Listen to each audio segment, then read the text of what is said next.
ವಿದ್ಯುತ್ ತಂತಿ ಹಾಗೂ ಬೆಲೆ ಬಾಳುವ ವಿದ್ಯುತ್ ಪರಿಕರಗಳನ್ನು ಕಳ್ಳತನ ಮಾಡಿ ಯಾವುದೇ ಟೆಂಡರ್ ಇಲ್ಲದೆ ಮಾರಾಟ ಮಾಡಿರುವ ಹಗರಣದ ಆರೋಪ ಬೆಸ್ಕಾಂ ಅಧಿಕಾರಿಗಳು ಹಾಗೂ ಎಂಜಿನಿಯರ್ಗಳ ವಿರುದ್ಧ ಕೇಳಿಬಂದಿದೆ.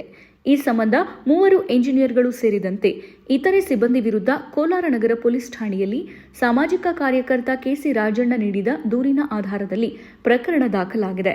ಬೆಸ್ಕಾಂ ಉಗ್ರಾಣದ ಎಂಜಿನಿಯರ್ಗಳಾದ ಕರಿಮುಲ್ಲಾ ಹುಸೇನಿ, ನಹೀದ್ ಪಾಷಾ, ಜನಾರ್ದನ್ ಹಾಗೂ ಮತ್ತಿತರ ಮೇಲೆ ಪ್ರಕರಣ ದಾಖಲಿಸಲಾಗಿದೆ.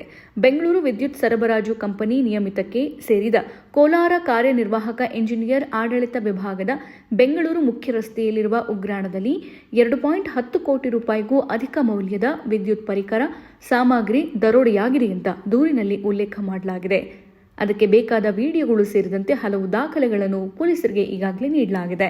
ಇನ್ನು ಪ್ರಕರಣ ದಾಖಲಾಗ್ತಾ ಇದ್ದಂತೆ ಆರೋಪಿಗಳು ತಲೆಮರೆಸಿಕೊಂಡಿದ್ದಾರೆ.